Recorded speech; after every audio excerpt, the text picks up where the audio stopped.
Let's go.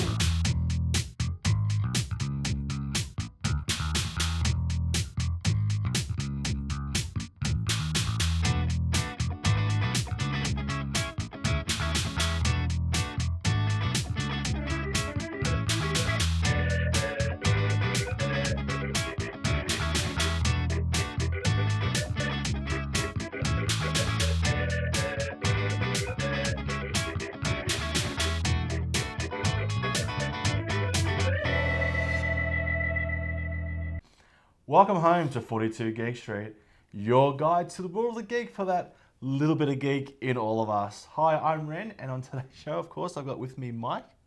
How's it going, people? How you doing, Ren? Oh, great. How are you doing, mate? I'm doing very well. Now, we're starting the show off with a little bit of the Games Lab, but we've got Alan, also known as the TARDIS guy, who's going to be going down there, checking it out, and giving us the full 411. I love using those kind of terms. Let's go straight to it, guys. Let's go to it.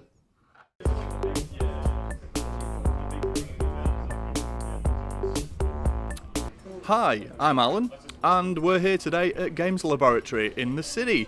We're going to talk about games and the gaming community, so let's go and have a chat. Can you tell me a little bit about what Games Lab does, apart from just sell games? Yeah, Games Lab certainly does a lot more than just sell games. Our real focus is to create a space for people to come together to play games in. Our little tagline is organised play, and that's what we like to do is hold a lot of events that are organised play. Also casual gaming is a lot to do with what we do. We try and make sure that everyone has a good time here and is comfortable, and we're always trying new exciting and interesting ideas and different kinds of events. So, if you were looking to become more involved in games, is it a good idea to just casually rock up, or would you suggest other methods for people to be more active? There's a couple of different ways of approaching getting into sort of board gaming, especially at Games Laboratory. You can just bring some friends along and just dive straight in. It's just like $1 for to borrow a game from the board games library, gold coin donation, which goes into buying more games. You take the game and you can just try and teach yourself. Often the staff will have played the game and be able to help you learn the rules. If you are coming on your own and you want to meet people who are playing, it's generally a good idea to check out the groups that we have. We've got a page on our website which has a collection of the different groups, Facebook groups, online spaces and things like that that people organise games for, or organise games on. And they and so you can certainly get in with one of those groups, join that, and they're generally very welcoming and really nice people. And you can just come along and play some games. They'll teach you how to play, meet some new people. Does Games Lab and the community that it's a hub for, does it reach out elsewhere into the community? Yeah. Games Laboratory is very sort of focused on bringing like nerd culture and board gaming into the light. We don't want to be seen as sort of nerds that hide in our parents' basement or anything like that. We want people to understand that actually board gaming and similar things are just part of life, and I think they're applicable to just about anyone. But you have built your very own basement here. Yes, yeah. Tell us a little bit about that, because that's one of my favourite things. Yeah, in the basement we have a bar called the Alchemist Refuge. Down in the Alchemist Refuge you can buy from our range of beers and ciders and things like that. We have a nice range of sort of local and international craft beer and some So staples. part of making it making a more social environment. Yeah, exactly. There's nothing better than playing some games and having a drink. That's very true. It's a really good social lubricant, and we have some organised play nights down there which are facilitated events. So we get people who specialize in the particular set of games for a theme. They come in and teach people how to play those board games. And we have some prizes and giveaways and things like that, and sort of with the bar element to that, people are a bit more open to meeting new people, and it becomes a really nice social mixer. It's been wonderful talking to you today. I really want to go and play some games now. Thank you. So Mike, that's the Games Lab down in Melbourne. Now, in that, Alan actually mentioned the library they have there. Yes, and we're not talking books. No, Games Library. So we're just going to go straight back to it and get Alan to have a quick chat about the Games Library. Alan! We talked to Shane earlier on about the Games Library here at Games Laboratory. Perhaps, Shane, you could tell us a little bit about that. Yes, I can.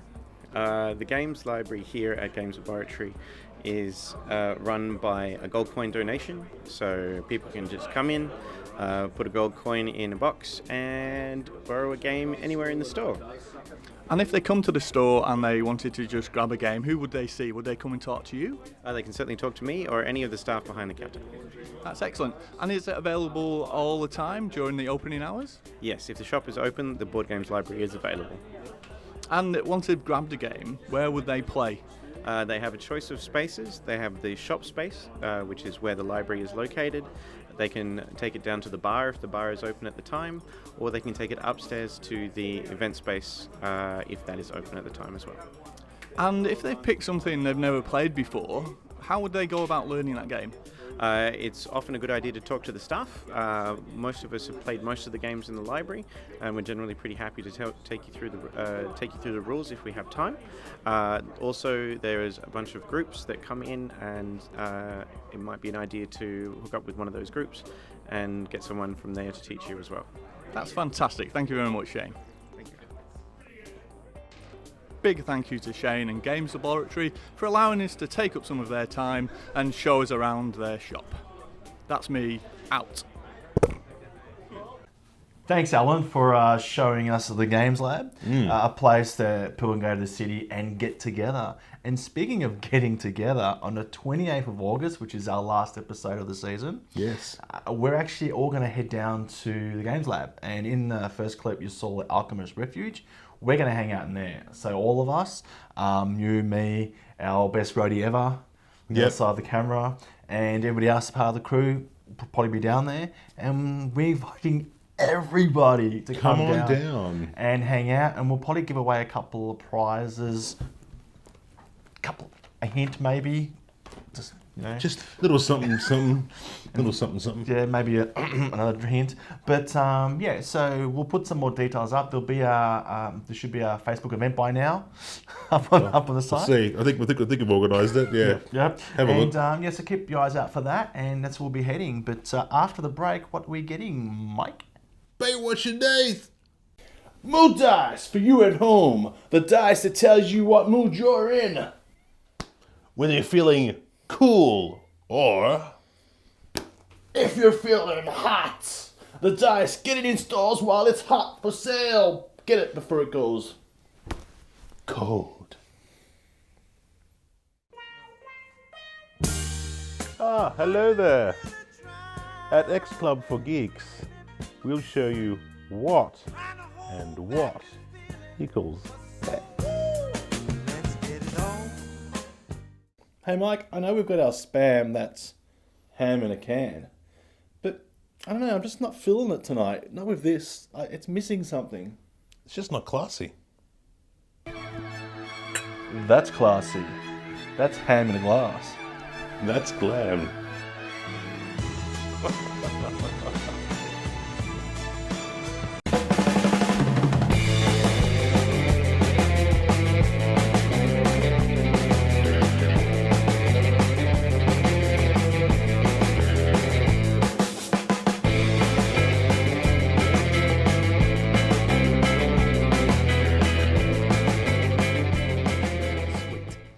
What about favourite film? Ooh, the Twilight series. The Twilight series. Are you a which What are you? Oh, you're in Team Edward. Go Team Edward. Yeah, go Team Edward. Yeah. Okay, and what about you? Favourite film? I don't really watch TV. You don't watch TV? Don't watch films? Any movies? No? Matrix we've been watching. Oh, A bit Matrix. of that. Yeah. Which one of the Matrix did you like? The first one, the second one, or the third one? I think the first one was a bit good. Yeah, It's a the bit first one was pretty cool.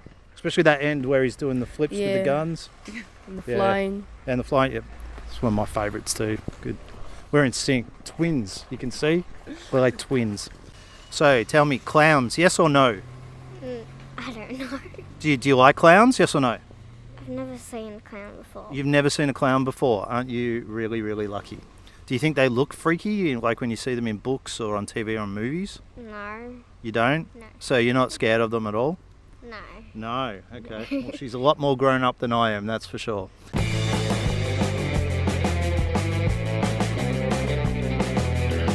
And there was Whatcha Nath once again protecting us on the streets and beaches of Melbourne here in Australia. Now, next up we have Rod Adamo. Now, he's been on once or twice, hasn't he? Yes, we're starting to call him 42 Adamo Street. Yeah, he's quite popular. And this time we're talking to him about his sketch collection. Yeah, like we always talked about his collections and everything, but this is something unique where he actually collects sketches. We'll go into it now. Yeah. But it talks about how he gets them, what the suffering he has to do to get these things. Now, it's Nick this time, isn't it? Nick's talking to Rod. Yes. Right, so Nick, Rod, speak. Hi guys, it's Nick here. I'm with Rod Adamo, who's been showing me through his frankly spectacular collection of art pieces. Hey Rod. Hi, how are you? Good, thanks. Now, you've got a huge collection of art you've been collecting over the years. Yep. You were telling me earlier you've been talking to people from all over the world to get some of this stuff organised. Yeah, that's right. And you must have a few stories to tell us. I do, yeah. I've been collecting since probably roughly 07, 08. From the Australian conventions was where I first got into it. Just kind of discovering that you could actually approach comic artists and writers, but in terms of the art, yeah, you could approach artists and request sketches, just quick sketches at conventions. And yeah, it's grown from that to with obviously the advantages of the internet. You can just reach out across the waves and ask international artists that you have always admired if they would do things for you, sketches of characters that mean something to you, or books that you have grown up with. And yeah, over the years it's grown into quite a large collection of art. Right.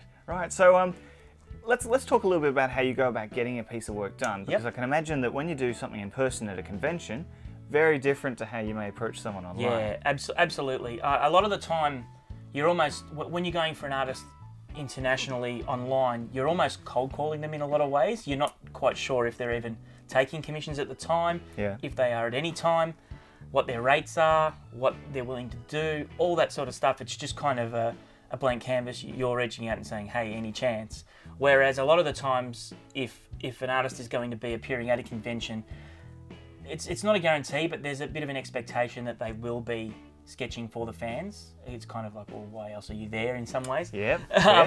There are some artists who do, for people out there who are interested, some artists will politely decline. They're just more there to meet and greet the fans, to sign comic books or hardcovers, collected editions. They're not really, they prefer the studio to the environment of a convention. They can't really, they don't function well drawing in that situation, so they just won't. Right. I can most imagine that would be quite difficult, Yeah. sitting at a desk and being surrounded by thousands of people. And constantly constant saying, interruptions of other fans coming and saying, hi, I just want to say hello, could you sign my book? It's just the pen down, pen up. So, and that's completely understandable. But a lot of artists will. Some artists, it's purely their source of income at the moment. If they're not working on a monthly book, that's how they'll be making their money. So they're all for it, sort of thing, and they really crank them out. But yeah, you can reach out online, and most artists will be polite and let you know one way or the other. A lot of artists also have reps online. You'll contact the rep as opposed to the artist. If you check websites, personal artist websites or blogs, or even sometimes their Facebook profiles, if they don't do it, if they go through an agent, they'll let you know. They'll give you the contact details, and you can work it out that way. Right. But yeah, it's just a matter of asking the questions and yeah, just being polite, and they'll let you know. I guess so. They will give you an answer one way or the other, Yeah. won't they? So when you approach someone, say at a convention, because Yep. that's probably that's the easier way Yes, in some absolutely. ways. Yeah. What kind of steps do you take to sort of see whether the artist's going to be in on it? Well, first is what you'll find is get there early. That's the first thing. If you say for the Australian convention scene, generally it's a 2-day convention, Saturday, Sunday. There's no point going on a Sunday, I should say, and asking for a sketch because 9 times out of 10 the artist will have taken a list of requests and it'll be full by the Saturday. So you're just wasting your time and you're not going to be happy with the response. But yeah, get there early. A lot of artists will put, if they're taking sketches, they'll actually place a placard with like their rates, what they're offering in terms of size, how much of the character that they're willing to draw, and how much it'll cost, and if they're going to ink it, pencil it, colour it, use Copic markers, all that sort of thing. So they'll give you an idea of what you're going to get at the end of it. Yeah, they will, and sometimes they'll even have example pieces out, stuff like that. But recently I've moved on to a theme book. A friend of mine, Alex, gifted me this really lovely hardbound book, and he said that he was running a Thor book, and it was really nice. He was getting different artists to draw Thor, their rendition of Thor, and he said, I thought this would be something that you might be interested in. Here you go, here's a book, knock yourself out. So I'm a huge X-Men fan, so I said, right, this is going to be an X-Men theme book. That was the first page, and yeah, from there I'm probably about 25 pages in now, and just going strong. And it's a really impressive book. I had a look through it earlier, and we've got a whole range of different X-Men characters, all done in different styles, some are black and white, some are colour, and it's really nice to see these artists sort of taking on these well-known characters and putting their own spin on it. Okay, well look, that's been great to hear from you and go through your collection today. My pleasure. I'm going to spend some more time going through the Adamo collection, the Museum of Art. It might be a couple of weeks, but have some fun back in the studio, guys. Talk to you soon. Thanks, Nick and Rod. And Rod, our regular, I think he's probably got the highest count on being on our show. Sketches. You can't have them, otherwise you've got to wait in queues. But right now we'll go to a break, and after the break, Mike's going to be interviewing Terry Farrell. True story. That's classy. That's ham in a glass. That's glam.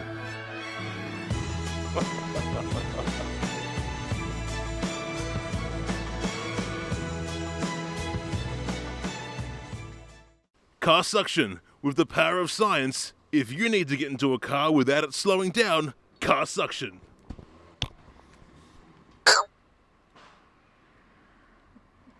Car suction. When you gotta get into your friend's car without it slowing down, car suction is the way.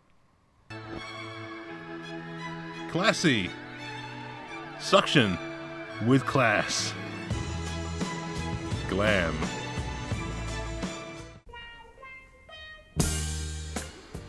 Ah, hello there. Here at X Club for Geeks, we like to show you the U, the Y, the 1, the 2, the 3. At X Club for Geeks, we'll show you how it all lands together. Oh, well, doesn't this look classy? Glam. Now, Terry Farrell, you may know her from Becca, you may know her from Star Trek Deep Space Nine. You also may know her from 42 Geek Street, because we're about to interview her, and it was awesome. She was very awesome. She was very laid back, and this is what she had to say. Hey guys, Mike here, and I'm here with Terry Farrell. How cool is this? Hello. Hello, how are you? I'm very good. First time in Melbourne, have you been before? I've been before, and hopefully I'll remember this time better than the last time. It's always in and out. The big thing I guess you would get a lot of people coming to see you about would be Dax. Yeah. And so, I mean, how was that character? I mean, for you, I mean, it was a big part, and I think a lot of people have loved the character as well. So I suppose, how has it been dealing with fans and everything when all things Dax? Well, I think I was really lucky to get to play a character that had such potential to be so mature and open and giving and very compassionate person. And of course, she had years and years of practice at it too. So yeah. I think that really helped. And then getting to be in a relationship that was two different races. so getting to speak to that and getting to have the relationship with my widowed wife, so the same sex. So there were a lot of special groups that my character in particular got to speak to, and including them, and it's all good and we love you just the way you are. And I just feel like that message has given me some really amazing fans that are really grateful for that message, and it makes me really proud that I got to do something that feels like I helped other people. Yeah. Yeah. And I suppose going on from that, I mean, Tripping the Rift I thought it was great. I thought it was really, really cool. Oh my goodness. So much fun. I mean, how was it actually playing the role? Actually, at first it was really great. And, these things take a while to do. Then I got married and I really wanted to have a baby. And then I thought, I can't talk like this. And Becca's another big one that would kind of come to mind as well. And I'm sure that was a lot of fun too. Oh, that was amazing. And to go from playing a hero who was really strong and always fought the bad guys and basically won most of the time, well, really all the time, because I was Starfleet. That was really a hard transition, right? To go from that to playing a woman who was completely flawed and totally neurotic, couldn't even make a cup of coffee. And crazy enough, I even, like, halfway through it, I felt like, oh, I really miss being a hero, And then, but to learn that style of work is so completely different than 1 hour drama, and action adventure drama is very different than half hour comedy. I'm so grateful that I got to work on both. I feel like, when my semi-retirement for raising my son Max is come to a close and he doesn't need me so much, then I would love to go back and Well, I mean, you've had a very varied career. I mean, like I was going through, and I mean, you've had science fiction, you've had comedy, you've had horror, like Hellraiser 3, right? And like Back to School, there's all those kind of films there. I mean, you kind of Quantum Leap. I'm going through them all right now. So, but I mean, it must have been great to kind of have such varied roles, and just I suppose have a lot of fun with those roles too. Yeah, I felt very lucky, and I think I was probably a little nervous every single time because I couldn't believe it was happening to me. I just felt so lucky and kind of blown away that I went from Iowa to being a fashion model to being an actress, and now I'm a mom. It's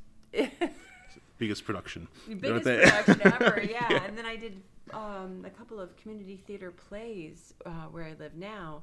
And I thought, wow, I wish that would have happened first. It really was an amazing confidence builder to do the same show over and over again. I thought that would be really horrifying, and it really was liberating.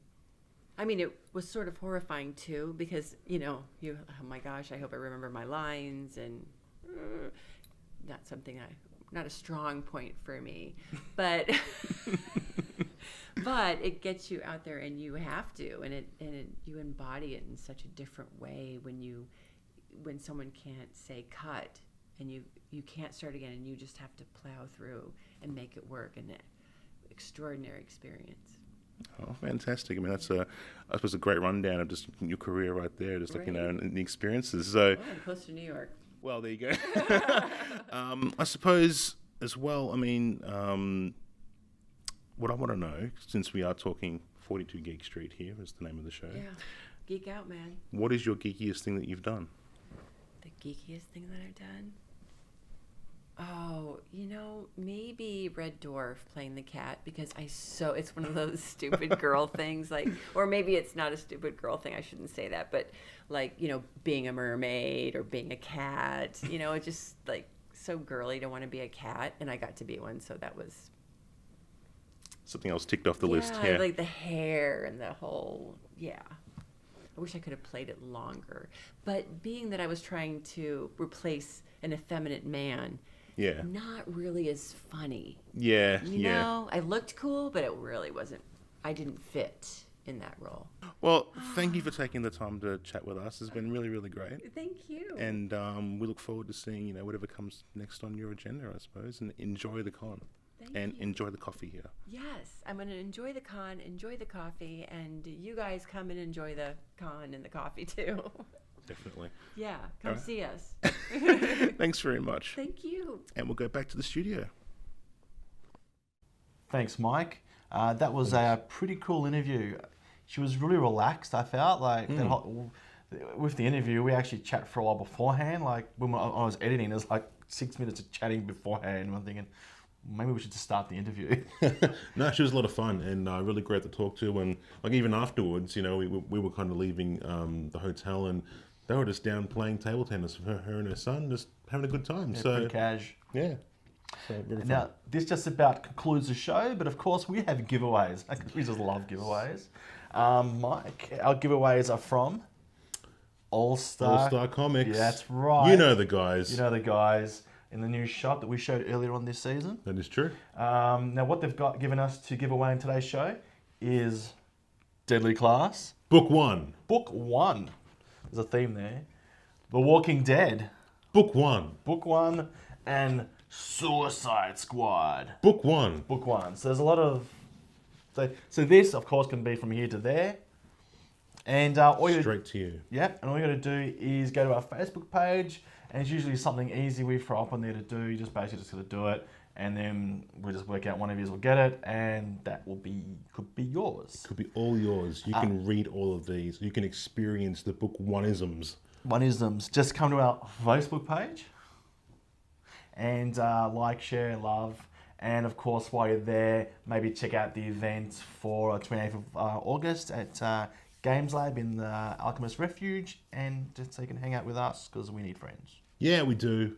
And like, you know, on Facebook, I mean, sure, we're around the 700 mark right now, but we can always use a few extras. So jump on board, say hi. And we'll catch you all next time. Bye.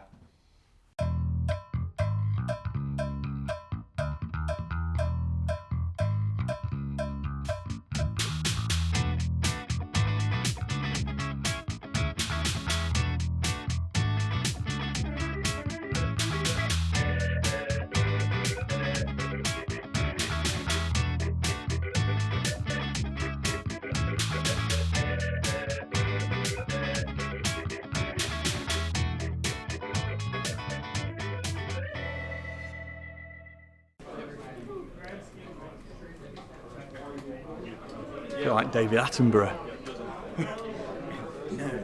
Natural environment, yes.